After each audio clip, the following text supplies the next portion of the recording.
जय माता दी। प्रेम से बोलिए संतोषी माता की जय हो। आज शुक्रवार के दिन सुनी जाने वाली माता संतोषी की कथा जो मनोकामनाएं पूर्ण करने वाली होती है। आज हम सुनेंगे संतोषी माता के पावन व्रत की कथा और आरती। यह सिर्फ एक कथा नहीं बल्कि माता की भक्त की प्रेम और विश्वास की कथा है। अगर आप शुक्रवार का व्रत करते हैं तो शुक्रवार की व्रत कथा अवश्य सुननी या पढ़नी चाहिए। एक गांव में एक बुढ़िया रहती थी जिसके 7 बेटे थे। 6 बेटे कमाने वाले थे और एक बेटा निकम्मा था। बुढ़िया माँ 6 पुत्रों का जूठा 7वें पुत्र को देती थी। 7वां पुत्र एक दिन अपनी पत्नी से बोला, देखो मेरी माता का मुझ पर कितना प्रेम है। वह बोली, क्यों नहीं, सबका जूठा बचा हुआ तुमको खिलाती है। वह बोला, ऐसा नहीं हो सकता, जब तक मैं अपने आंखों से न देखूं मान नहीं सकता। पत्नी ने हंसकर कहा, देख लोगे तब तो मानोगे ना। कुछ दिन बाद एक बड़ा त्योहार आया। घर में 7 प्रकार के भोजन और चूरमा के लड्डू बने। वह पत्नी की बात जांचने के लिए सिर दर्द का बहाना बनाकर पतला कपड़ा सिर पर ओढ़कर रसोई घर में जाकर सो गया और कपड़े में से सब देखता रहा। 6 भाई भोजन करने आए। उसने देखा माँ ने उनके लिए सुंदर सुंदर आसन बिछाए, 7 प्रकार की रसोई परोसी और आग्रह करके उन्हें भोजन कराती। वह देखता रहा। 6 भाई भोजन कर उठकर चले गए। तब माँ ने उनकी 5 थालियों में से लड्डू के टुकड़े को उठाया और एक लड्डू बनाया। जूठन साफ कर माँ ने उसे पुकारा, उठो बेटा, तेरे भाइयों ने भोजन कर लिया है, तू भी उठकर भोजन कर ले। उसने कहा, माँ मुझे भोजन नहीं करना, मैं परदेश जा रहा हूँ। माता ने कहा, कल जाओगे, उससे अच्छा आज ही चले जाओ। वह बोला, हाँ हाँ आज ही जा रहा हूँ। यह कहकर वह घर से निकल गया। चलते समय उसे पत्नी की याद आई। वह गौशाले में कंडे गोबर थाप रही थी। वहां जाकर वह बोला, मेरे पास तो कुछ नहीं है, यह अंगूठी है सो ले लो और अपनी कोई निशानी मुझे दे दो। वह बोली, मेरे पास क्या है, यह गोबर भरा हाथ है। यह कहकर पत्नी ने उसकी पीठ पर गोबर की हाथ की थाप मार दी। वह चल दिया। चलते चलते दूर देश में पहुंच गया। वहां एक साहूकार की दुकान थी। वहां जाकर बोला, सेठ जी मुझे नौकरी पर रख लो। साहूकार को नौकर की सख्त जरूरत थी। साहूकार ने कहा, काम देखकर तनख्वाह मिलेगी। उसने कहा, सेठ जी जैसा आप ठीक समझो। उसे साहूकार की यहाँ नौकरी मिल गई। वहाँ वह दिन रात काम करने लगा। कुछ दिन में दुकान का लेन देन, हिसाब किताब, ग्राहकों को माल बेचना, सारा काम करने लगा। साहूकार के 7-8 नौकर थे। वे सब चक्कर खाने लगे, लेकिन उसने अपनी लगन और परिश्रम और ईमानदारी से सभी को पीछे छोड़ दिया। उसे अपने किए का फल मिला। सेठ ने भी उसका काम देखा और 3 महीने में ही उसे मुनाफे का साझीदार बना लिया। परिश्रम करते करते 12 वर्ष में ही वह नगर का नामी सेठ बन गया और सेठ अपना सारा कारोबार उस पर छोड़कर बाहर चला गया। इतने में उसकी पत्नी पर क्या बीती वह आइए सुनते हैं। सास ससुर उसे दुख देने लगे। गृहस्थी का काम करवाकर उसे लकड़ी लेने जंगल में भेजते थे। इस बीच घर की रोटियों के आटे से जो भूसी निकलती थी उसकी रोटी बनाकर रख दी जाती और फूटे नारियल की नरेली में पानी दिया जाता था। इस तरह दिन बीतते रहे। एक दिन वह जंगल में लकड़ी लेने जा रही थी। तब उसे रास्ते में बहुत सी स्त्रियां संतोषी माता का व्रत करती दिखाई दी। यह वहां खड़ी होकर पूछने लगी, बहनों यह तुम किस देवता का व्रत करती हो और इसके करने से क्या फल होता है? इस व्रत के करने की क्या विधि है? यदि तुम अपने इस व्रत का विधान मुझे समझाकर कहोगी तो मैं तुम्हारा बड़ा एहसान मानूंगी। उनमें से एक स्त्री बोली, सुनो, यह संतोषी माता का व्रत है। इसके करने से निर्धनता, दरिद्रता का नाश होता है और लक्ष्मी आती है। मन की चिंताएं दूर होती है और मन को प्रसन्नता और शांति मिलती है। नीपुति को पुत्र मिलता है। प्रीतम बाहर गया हो तो वह शीघ्र लौट आता है। कुंवारी कन्या को मनपसंद वर मिलता है और चलता हुआ मुकदमा खत्म हो जाता है।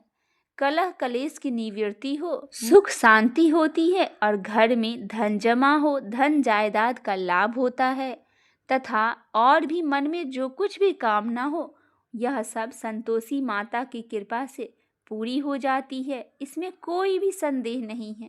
वह पूछने लगी, यह व्रत कैसे किया जाता है, यह भी बताओ तो बड़ी कृपा होगी। वह स्त्री कहने लगी, बिना परेशानी, श्रद्धा और प्रेम से जितना भी बन सके प्रसाद लेना। 5.25 पैसे से 5.25 आने तथा इससे भी ज्यादा शक्ति और भक्ति के अनुसार गुड़ और चना ले। हर शुक्रवार को निराहार रहकर कथा कहना और सुनना। इसके बीच में क्रम न टूटे, लगातार नियम पालन करना। सुनने वाला कोई न मिले तो घी का दीपक जलाकर उसके आगे जल के पात्र को रखकर कथा कहना, परंतु नियम न टूटे जब तक कार्य सिद्ध न हो। नियम पालन करना और कार्य सिद्ध हो जाने पर व्रत का उद्यापन करना। 3 मास में माता पूरा फल प्रदान करती है। यदि किसी के ग्रह खोटे हैं तो भी माता 1 वर्ष में अवश्य ही उनको अनुकूल कर देती है। कार्य सिद्ध होने पर ही उद्यापन करना चाहिए, बीच में नहीं करना चाहिए।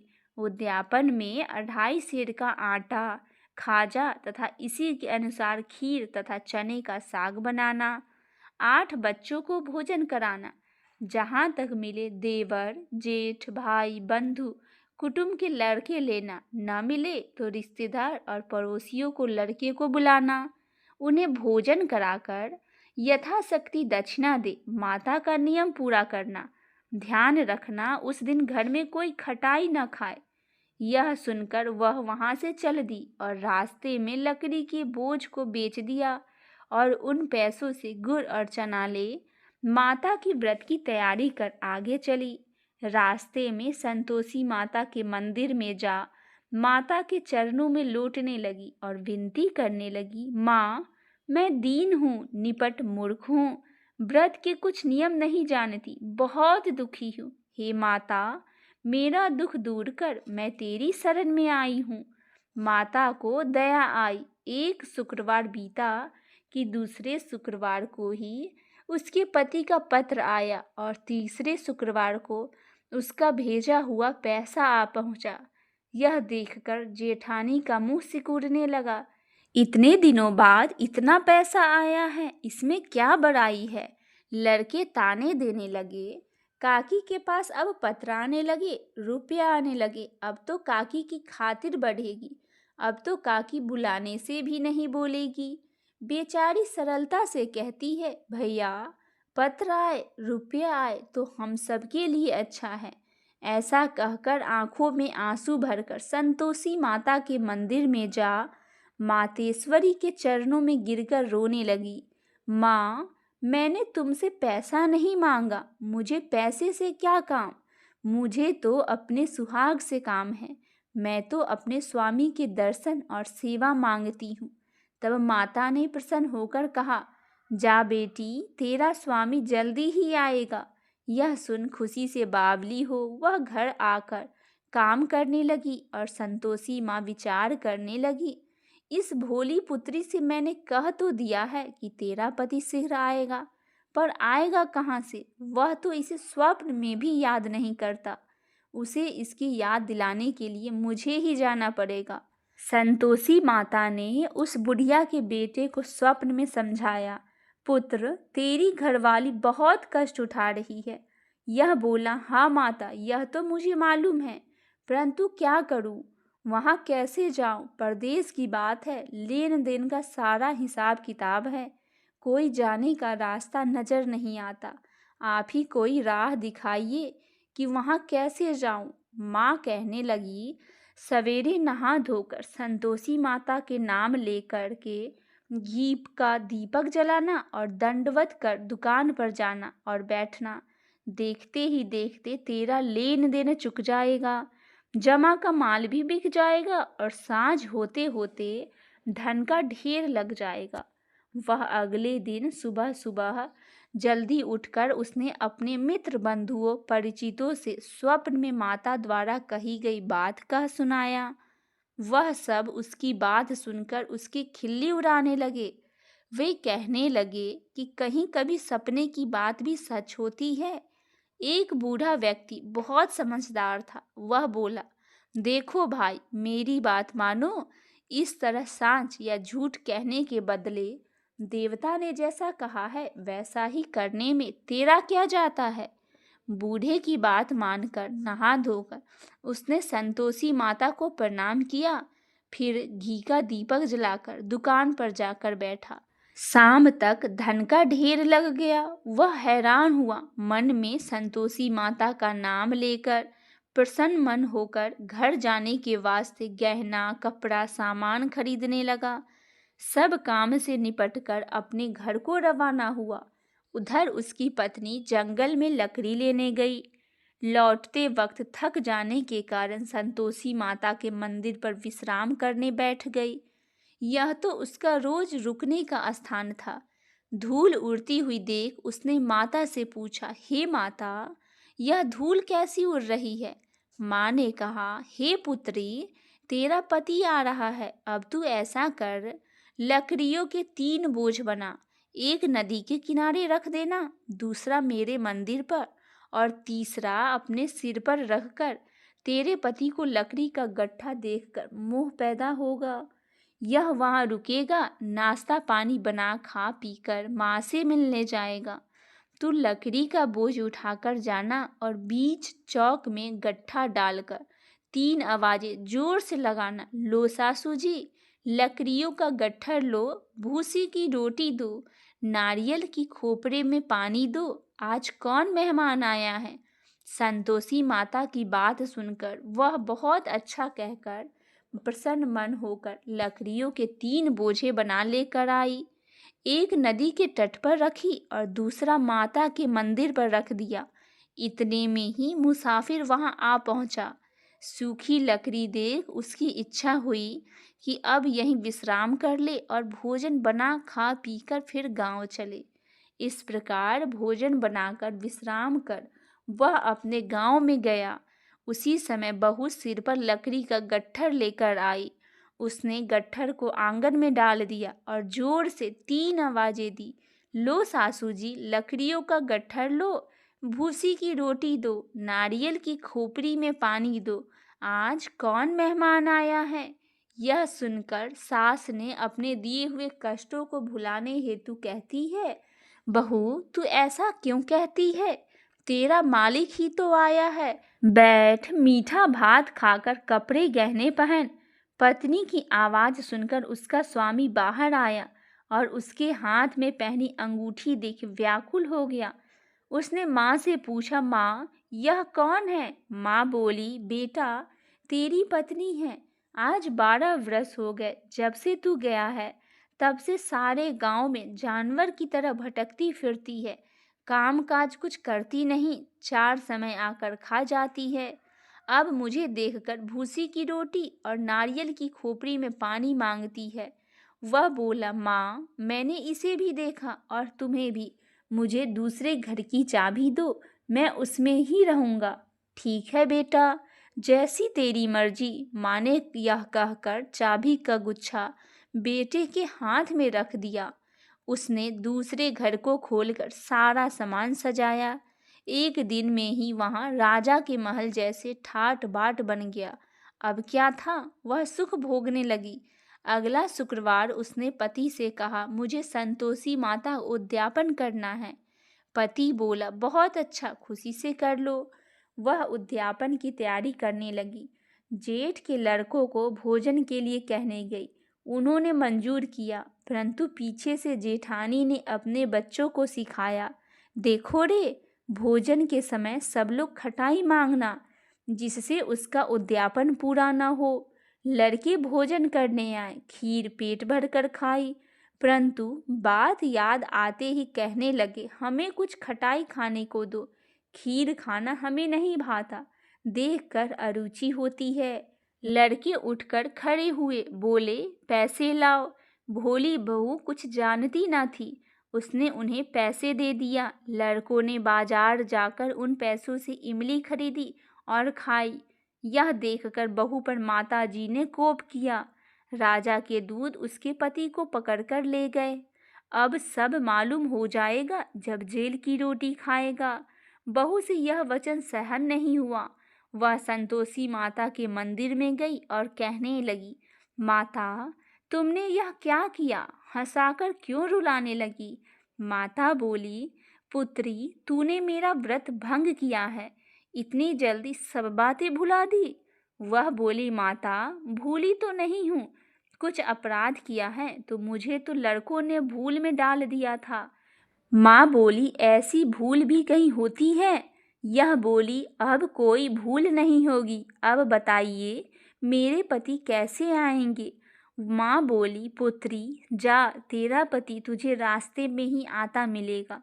वह मंदिर से निकलकर बाहर आई तो रास्ते में उसे अपने पति को आता हुआ देखा। उसने पूछा, कहाँ गए थे? वह बोला, इतना धन जो कमाया है उसका कर राजा ने मांगा था, वह भरने गया था।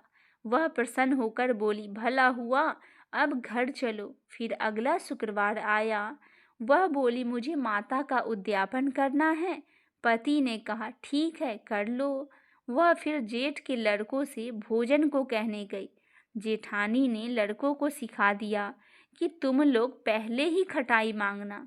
लड़के भोजन करने बैठे, लेकिन भोजन करने से पहले ही कहने लगे, हमें खीर पूरी नहीं भाती, जी बिगड़ता है, कुछ खटाई खाने को दो। यह बोली, खटाई खाने को नहीं मिलेगी, खाना हो तो खाओ।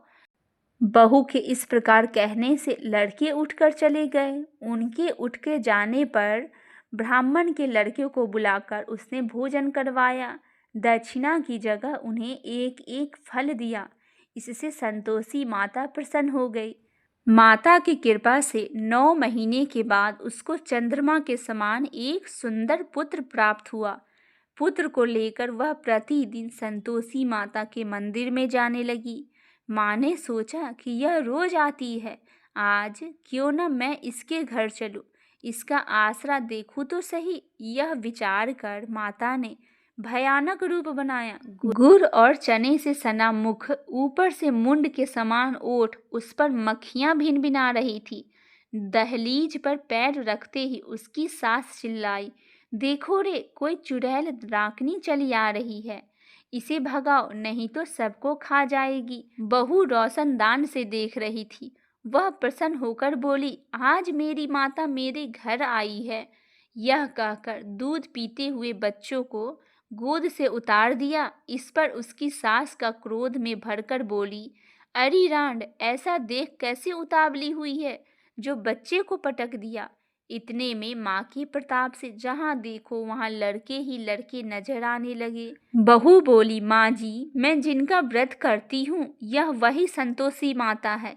इतना कहा उसने झट से घर के सारे किवाड़ खोल दिए। सबने माता के चरण पकड़ लिए और विनती कर कहने लगे, हे माता, हम मूर्ख हैं, अज्ञानी हैं, तुम्हारे व्रत की विधि हम नहीं जानते। तुम्हारा व्रत भंग कर हमने बड़ा अपराध किया है। हे माता, आप हमारे अपराधों को क्षमा करो। इस प्रकार बार बार कहने पर संतोषी माता प्रसन्न हुए। इसके बाद उसकी सास कहने लगी, हे संतोषी माता, आपने बहू को जैसा फल दिया है वैसा सबको देना। जो यह कथा पढ़े या सुने उनका मनोरथ आप पूर्ण करिए। बोलिए संतोषी माता की जय हो। आइए भक्तजनों, अब हम सुनते हैं संतोषी माता की आरती। जय संतोषी माता मैया, जय संतोषी माता, अपने सेवक जन की सुख संपत्ति दाता। जय संतोषी माता, सुंदर चीर सुनहरी माँ धारण कीनो, हीरा पन्ना दम के तन सिंगार लीनो। जय संतोषी माता, गेरू लाल छटा छवि बदन कमल सोहे। मंद हंसत करुणामय, त्रिभुवन जन मोहे। जय संतोषी माता मैया, जय संतोषी माता। स्वर्ण सिंहासन बैठी चवर डूरे प्यारे, धूप दीप मधुमेवा भोज धरे न्यारे। जय संतोषी माता, गुड़ अरु चना परम प्रियता में संतोष कियो। संतोषी कहलाई, भक्तन वैभव दियो। जय संतोषी माता, शुक्रवार प्रिय मानत आज दिवस सोही। भक्त मंडली छाई, कथा सुनत मोही। जय संतोषी माता, मंदिर जगमग ज्योति मंगल ध्वनि छाई। विनय करे हम सेवक, चरणन सिर नाई। जय संतोषी माता, भक्ति भाव में पूजा अंगीकृत कीजे। जो मन बसे हमारे, इच्छित फल दीजे। जय संतोषी माता, दुख दरिद्री रोगी संकट मुक्त किए। बहुधन धान भरे घर, सुखी सौभाग्य दियो। जय संतोषी माता, ध्यान धरे जो तेरा वांछित फल पायो। पूजा कथा श्रवण कर, घरे आनंद आयो। जय संतोषी माता, चरण गहे की लज्जा रखियो जगदम्बे। संकट तुही निवारी, दयामयी अम्बे। जय संतोषी माता, संतोषी माता की आरती जो कोई नर गावे। रिद्धि सिद्धि सुख संपत्ति जी भर के पावे। जय संतोषी माता मैया, जय संतोषी माता। अपने सेवक जन को सुख संपत्ति दाता। मैया जय संतोषी माता। बोलिए संतोषी माता की जय हो।